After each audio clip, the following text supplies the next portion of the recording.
Thank you all for being here. I'd like to welcome everyone to today's session on benchmarking the current state of technology maturity in the publishing market.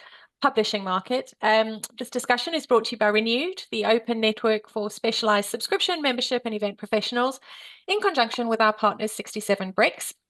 My name is Sue Stevens, and I'm the Executive Director for Renewed Europe. So firstly, I'd like to thank everyone who took part in the benchmarking survey. We've had a great response, and 67 Bricks have compiled some interesting findings and insights, which they will be sharing with us over the next hour or so. I'm going to hand you straight over to Emma Watkins and Will Bailey from 67 Bricks to introduce themselves and get the discussion going. Will, Emma? Hi everyone, so I'm Emma. I'm Head of Marketing and Communication at 67 Bricks. And Will, I'll let you say Hi your name. everyone, Will Bailey, Head of Partnerships at 67 Bricks, and presenting to the Renewed crowd for a second time in the last couple of weeks after the AI Council a couple of weeks ago. So for those of you who don't know 67 Bricks, we're a tech consultancy. We specialise in transformation and product development for information publishers and data publishers. So that's why we're particularly interested in looking at the state of technology maturity in that market, because it's interesting for us to know. But I think also we spend an awful lot of our time having conversations with leaders in this space. And there's a sense that people aren't always sure of just how well they're doing up against their peers and wanting to know what else is going on. So it seemed like an opportune time for us to run this survey. So we'll take you through the results. Essentially, we just wanted to see how people are viewing technology strategy alongside bigger company goals. So what we won't be looking at is kind of specifics on tech strategy itself, but more how it fits into the way that they perceive their businesses to be growing, and then sort of trends around their confidence in certain areas of that. So there is a place at the very end, as always, for questions. But if you do have any thoughts throughout, just pop them in the chat and we'll try and address them as we go as well. Happy for this to be fairly informal and people to just kind of shout out and ask questions. So, as I said, we surveyed Renewed members and a few non-members. It was an open survey on a range of questions, exploring how technology is contributing towards or maybe hindering company objectives. There is a fair spread of responses, but almost all are coming from C-suite or equivalent. So we really are seeing kind of the leadership opinions here. Majority of businesses we surveyed were sized up to sort of 10 million annual revenue, but there are a few bigger companies in there as well, including 2 that were over 100 million. So again, there is a spread of size of companies. And I think it was interesting to say that anecdotally, when we looked at the results of this internally, we felt that the pace of change has, as you would expect, been quite rapid. If we'd have conducted this maybe 12 months, 18 months ago, I think some of the answers would have been quite different, especially around AI, but even possibly around kind of attitudes to how important technology is. So I think it's interesting that this is a very fast-paced area. So as you're going, you know, please be aware that this is constantly moving. So that's what the survey is. And a note of warning, caution, this survey is not intended to be a representative market sample. We do not have enough data points to be able to make sweeping generalizations around the whole of the market. But what it is hopefully going to be for you all is a data point for you to see how your peers are responding to the challenges that are in the market at the moment. And hopefully you should be reassuring in some places, hopefully will challenge you in others. So that's just a note of caution when interpreting these findings, is that we can't say this is what everyone is doing. So just a note on that one. So what we'll be doing, so we've got 3 sections for you today. First, we'll just present the kind of headline findings with some statistics behind them, the interesting things that we thought came out from the survey, the themes that came out. We've got 4 of those to talk through with you. Then we're going to run a quick section where I'm just going to ask you all to benchmark yourselves against specific responses in the survey. So I will ask you a question, same as what the survey was asked, and then you can either respond in the chat or you could just think in your own heads of where you think you sit, and then I'll reveal the answers so you can see how you're mapping against some of your peers. And then we'll finish with our recommendations for what we think this survey means, what we think you should be doing next, because it wouldn't be a 67 Bricks presentation if we didn't have plenty of ideas of what we thought would be the next things for you to do and to concentrate on. So there are, as I said, 4 headline findings. First being AI adoption is high, but ROI pending. The second, that data structure is the biggest opportunity that we see for companies. The third being that data delivery is currently static and delayed. And finally, that technology is both a blocker, but also crucial for company growth. So we'll just dig down into those a little bit further. So the first headline around AI is that lots of people are using it now. There's plenty, there weren't very many people in the survey saying they weren't using it, but it's not proving its worth yet in ROI. And one of the questions we asked was, how is AI impacting your company so far? And what was interesting to see here was there was a real mix of both offensive, as in people kind of using it to build new products, having exciting ambitions, looking at quantum improvements in user value. And then there was the other side of the spectrum of people who were feeling very defensive about AI, worried about possible negative impacts. Some people commenting that it was a simple marketing strategy that others were using to kind of make themselves look better, but wasn't really kind of a real thing, essentially. And what I'd say from this is that it's AI is a tool. It is essentially neutral. So it's important that companies both look at the offensive and the defensive when it comes to their strategies. You want to both be looking at what your opportunities are for growth, but also looking at how you're defending against what opportunities are being opened up for your competitors to make sure that you're kind of defending against that as well. What's your moat and what's the stuff that you can do to really drive growth? So it's a double-edged thing. And what was interesting is people were very much sitting on one or the other. There wasn't much in terms of people saying a bit of this and a bit of that. Okay, next. AI confidence is still really low. So if you're sitting there in your company thinking, we don't really know what we're doing with AI, where to take it forward, you're not alone. 92% of the survey respondents rated themselves at 5 or lower with the question, my company is in the right place to take full advantage of AI on a scale of 1 to 10 in confidence. So almost everyone is either neutral or below in terms of confidence around AI. So please don't feel like everybody else has it solved and you don't yet. Coupled with that, confidence being very low, I think is partly due to the fact that most people are saying that AI is being used in a more ad hoc way by individuals, which says to me that essentially it's very much an experimental stage and it's being led by enthusiastic early adopters as opposed to something that's kind of strategically embedded within an organization. Only 14% of people were saying that it's fully embedded in workflows and products. So experimentation, spinning up new product ideas, etc., is one of the really great ways that AI can be used.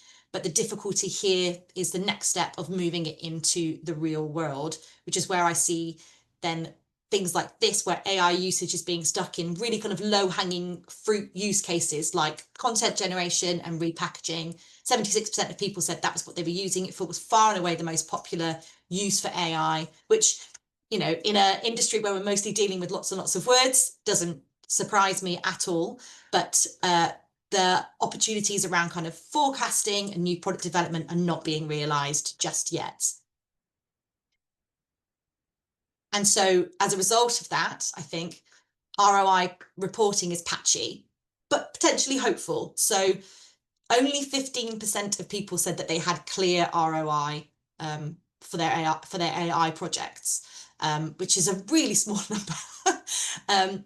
42% said that they didn't have it yet, but they were hoping to get it in the next year. How realistic that is, I don't know, but that was where they were placing themselves. But what was really interesting to me was a further 40% either fell into the unconcerned with ROI at this stage bucket or just not really knowing how to attribute it.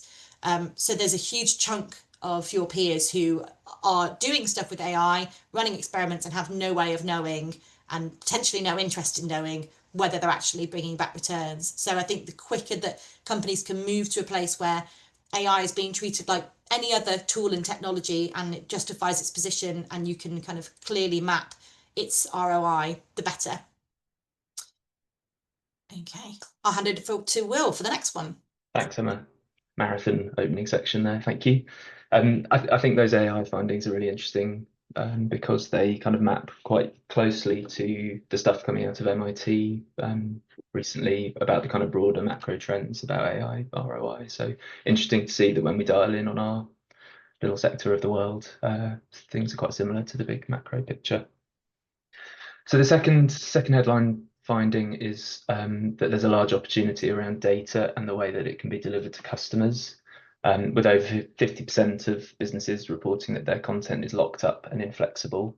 That's a slightly esoteric concept, perhaps, but what we'd expect to see with that kind of diagnostic is data that's produced for a certain publication, perhaps the legacy of a traditional publishing model, and is structured and stored in a way that limits a data-driven approach to new product development. So it might be data that's locked away in PDFs that go off and are delivered to customers as unstructured reports or other kind of long form content pieces. There's a huge amount of value in that unstructured data, but it's difficult to access it. It's difficult to deliver it in new ways. So we've got 50% and another 22% at the midpoint reporting that it's difficult for them to access that data and drive new go-to-market offers or workflow solutions. So there's a huge runway here in the market to do more. Next slide, please. So the upshot of that is that customers have to do the hard work to gather multiple insights and data points from a variety of products, a variety of those kind of legacy products. Only 29% of respondents felt that they're providing a connected product suite that supports their customers across their workflow. And if the goal, which we all talk about a lot, is getting embedded in customer workflows, this is a key area that needs to shift. Connecting those data points that we have in our various products and content stores, connecting them up and producing an interconnected kind of user experience. What we often see causing this is inflexible legacy technology architectures that were built for a traditional kind of publishing model and aren't really suited to a data-first approach to data delivery. But actually, what we're seeing here with the responses to the architecture question is that the picture isn't so straightforward. 46%, so kind of not a majority, but a large minority, they feel their technology is flexible and scalable and able to support more dynamic delivery. So this question about why content and data is locked away in traditional publication-shaped stores is perhaps a cultural or a product challenge rather than a technology one. But whatever the cause, ultimately, these factors are resulting in a majority of respondents feeling that they're leaving value on the table when it comes to delivering their data to customers. 55% saying they're missing opportunities to maximise commercial upside from their content. So the third headline is around how you deliver your information to customers, and unsurprisingly, based on how inflexible some of that architecture appears to be, customer delivery is currently very static and delayed. Essentially, we're still in a kind of print UX where less than 10% of respondents indicated any kind of interactivity with their content, which means customers, again, are likely having to repurpose that information in a way that best suits them so they can actually use it for their work. I was really surprised at just how little interactivity was being reported. So I think that's a huge opportunity for a better user experience and also potentially new products as well in that space. And alongside that, content is still being delivered in drops, scheduled drops, in an unpersonalized way for most customers. The majority of people were reporting that their content was delivered in a scheduled drop, like a calendar year, that suits publishers very well. It suits the way that we work internally really, really well. Having come from a publishing background, I recognise that mindset very well, but also is less useful to customers who want to be able to use and understand information as and when they need it at the points of the year that they're working on things, or if they have a decision to make. And in a way that is then also personalizable to them. So again, there's a really big opportunity if you can move that way, the movement of the yellow arrows towards more personalization and more real-time information, then there's a big opportunity for a point of difference here for your products. And again, crucially, the majority said that their customers are given the information as opposed to an understanding of what they should be doing next. So we ask people, when customers access the information, it either tells them what to do or it gives them information. And again, the upshot of this is that customers are doing the work here. They're taking the information and then having to make decisions. And what's interesting about this is that the predictive nature of AI technology is not being really utilized to create things like recommendations for future action, which, considering that what AI does is make predictions at scale, is kind of what we should be really pushing towards. But it's not. It's, as discussed, it's been stuck in content repackaging and things like that. So the promise that we had, however many years ago it was, of big data being able to give us all of this information and insight, we now have the tool that can help us actually make sense of all that big data, but it's not there. It's not being used. Okay. And Will, this is your section.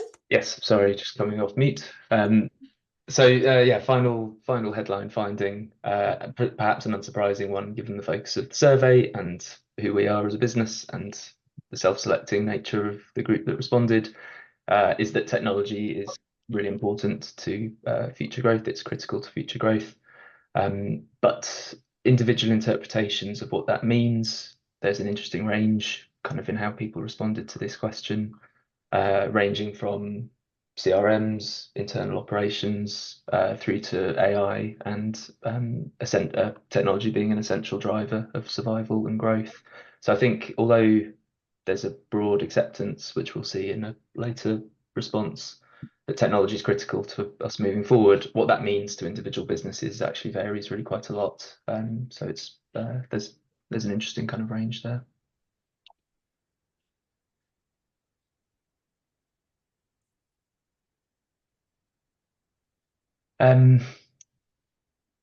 Yes, still some uncertainty about how well prepared for the future technology in each business is. I think that's unsurprising given the rate of change over the past 3 years and continued expectation of disruption. We're still trying to best understand how to make the most of AI. It's not that long since that this has kind of come into the market and really challenged our conventional wisdom about how to do things. So I'm not surprised to see that people aren't kind of very confidently casting forward into the future, because who knows what's going to change from here. Yeah, so continued disruption expected, I think, on future readiness. But what we can say is that investing in technology, ensuring it's aligned with strategic initiatives, the majority of respondents see that as central to success, whatever that investment and whatever that alignment might look like. So that was our headline findings. Anything in the chat from anybody? Let's have a look. Yeah, thanks, Sue. If we think about how much has changed in the last 12 months, it's hard to imagine what the next is put in store. Is it okay if I still stay here? Be about 30 minutes. I can move to a different table for the time being. Okay, just I'll order it. Thank you. Okay. Okay. Lovely. Okay, so we'll move into the benchmarking section now. As I said, you can pop this in the chat if you want to. Alternatively, just do it in your head. It's just an interesting opportunity for you to really kind of think about where you are versus where some of your peers might be. So first question, how confident are you on future growth? It's a biggie. So rate your confidence on this statement. My company will generate growth this year, with 1 being the least confident to 10 the most confident. How are you feeling about that? Oh, Michelle, lovely. Some 10s, excellent. Love the super confidence in the chat. Fabulous. Great. Well, I think you probably won't be surprised to see that's fairly well reflected actually in the respondents. Most people are pretty confident that they're going to be growing in the future, which is great. So let's see where that's going to come from. So over the next 12 months, where do you expect that to come from? And I gave a bunch of options to the respondents. So new products, new markets, new business models, mergers and acquisition, growth from existing products, existing markets, or existing business models, or something completely different. So have a think about that. Where do you see your main growth coming from? Lovely. New business models, new products there, events, fantastic. Existing products there. Lovely. It's interesting. It does, again, quite nicely align with what everybody said. So the most popular by far was growth from existing products and then from new products. So product development is still a really important part of how companies feel like they're going to grow. And then mostly coming then from existing markets and existing businesses, new markets, new business models, not quite so popular there. So maybe some opportunities for thinking outside the box in terms of what those might be for your industry. And then for there was some, the other responses included things about API-based licensing, which I guess would be a new model, but a very specific one. And then kind of just a combination of everything. Okay. The next one is on your product or product suite. So will your product continue to meet the needs of your users? Again, this kind of touches on sort of product development. Is your product already going to be good enough as is? Or does it need to be evolved in order to meet your future needs? 5, 8.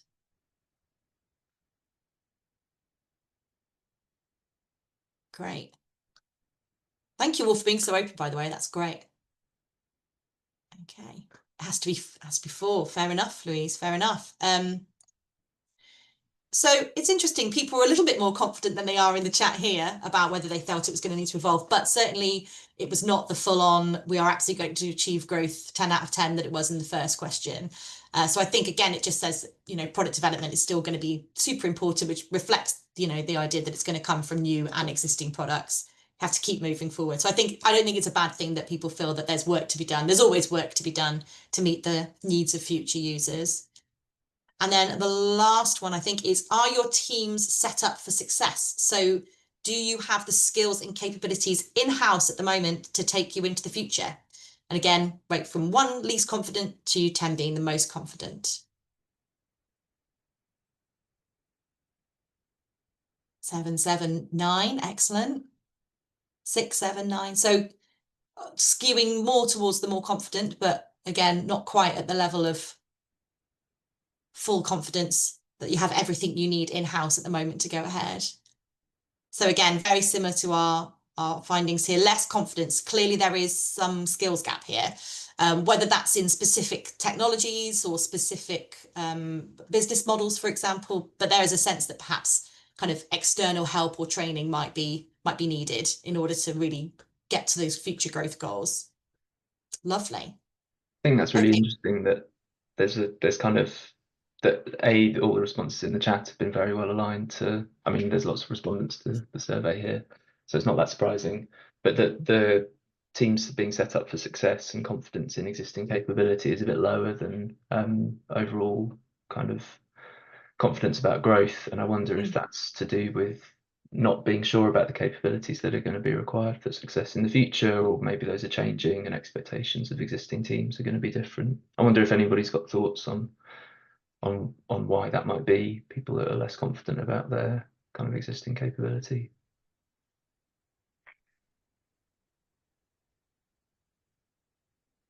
Okay, lovely. Well, thank you. And we will now move into our final bit, which is our recommendations. And I'm going to hand over to Will to take over for this bit. Yes, so how do we see all of this at 67 Bricks? We've boiled those findings down into 3 recommendations to take back to your teams and put into action, and to discuss more kind of in the renewed forum and with us in the future. So these break down into kind of a product-focused recommendation, technology-focused one, and data-focused one, kind of our 3 sort of really core areas of interest. So if you just move the slide on one, please. Thanks. So the first is moving from traditional publishing thinking to providing signals for decision makers. This is about developing multiple touch points to get high value real-time data into decision-making workflows and moving beyond simple information provision and towards kind of prescriptive intelligence that we've talked about with this group before. Make it easy for your buyers, your decision-making customers to action the information that you're giving them. We've talked so much as this group and more widely about becoming an essential part of high-value workflows and thinking creatively about your data, what you're sitting on, and shifting your product service towards producing signals that help cut through the noise is something that's kind of, I think there's a clear gap that came through in the data here, and a real opportunity for the market to grasp. Next, the technology one, and specifically about AI, and specifically thinking transformationally about AI. By all means, our recommendation would be to continue rapidly experimenting with piloting large language models and agents in order to determine the value of taking those things further. But actually, to maximize the impact, I think thinking about technology transformation with AI at its heart, thinking about your infrastructure and where AI fits as a part of it, is the way to maximize impact. So that means structuring data in a way that makes it easy to integrate and enrich and interrogate. It means building products that can flex and adapt as user experience demands evolve. And it means organizing your internal teams to promote rapid iteration and experimentation and creative thinking about how to solve customer problems. AI should mean that your organization is able to do things that you weren't doing before due to scale, cost, complexity, effort not being best directed in that direction. But it requires that you bake it into the DNA of the way that you organize your data and people to really kind of transform how you're operating and to grasp the opportunity. I think what we're seeing a lot of and what we're working on a lot is that pilot level. We've got an idea, we think we could do something interesting here, but to take that to production, to fold that back into the way that you operate and think, I think that's the real opportunity. And finally, data. So capitalize on that transformative thinking to provide deeper value to your customers. We talked at the start about data points buried in unstructured content, connecting those up, building structured data sets on top of which you can launch value add products, get large language models working and making recommendations, transform raw data assets into sophisticated signals and models and forward-looking products through enrichment, extraction, aggregation. The goal here, I think, is to create something truly defensible by thinking creatively about customer problems. And yeah, that's, again, something that came through very strongly in the data that we got from the survey, is that data is still kind of disparate and siloed, and there's a huge opportunity to take your position in the market, your creation, curation position, and really drive the next generation of products forward. Ultimately, when we talk about technology maturity in data, information, B2B media, we're thinking about that as a journey from dominance of editorial and research operational models over towards kind of primacy of data and product thinking as the drivers of business success. And I think we're about it feels like we're about halfway along that journey. There's still kind of huge runway to go. But yeah, some really interesting responses in the survey data, which we'll be publishing in the report soon. And yeah, I think the market's well on the way, but there's more to do.